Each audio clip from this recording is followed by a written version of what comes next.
So Tamil ரசிகர்கள் நம்ம சாதாரண சொல்ல முடியாது. தமிழ் ரசிகர்கள் உண்மையிலேயே கொண்டாடப்படக்கூடியவர்கள்.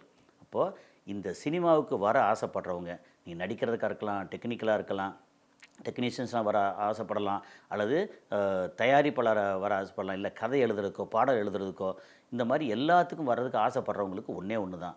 நாம் நல்ல படம் எடுக்கிறதுக்கு என்ன மாதிரி உறுதுணையாக இருப்போம்.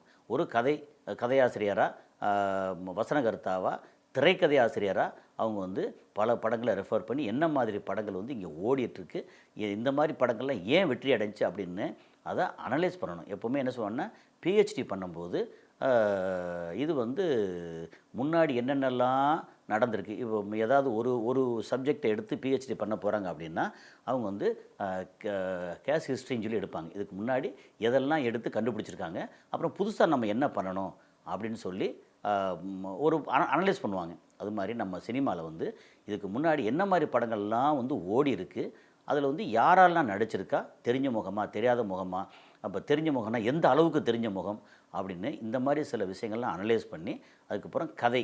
நம்ம மக்கள் எப்படின்னா இன்றைக்கி 80களில் வந்த கதையை இன்றைக்கி அப்படியே அந்த படத்தை இங்கே கொடுத்தோம்னா பெருசாக ரசிக்க மாட்டாங்க, ஏன்னா எடுக்கப்பட்ட விதம்.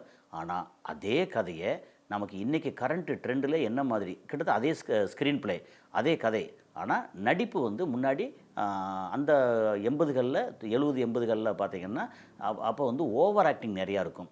இப்போ வந்து இயல்பான ஆக்டிங் வேணும்னு நினைப்பாங்க, அப்புறம் யதார்த்தமாக இருக்கணும்னு நினைப்பாங்க. அப்போது அதே கதையை இப்போ வந்து வெற்றி பெற வைக்க முடியும் அப்படிங்கிறது தான் நிதர்சனம்.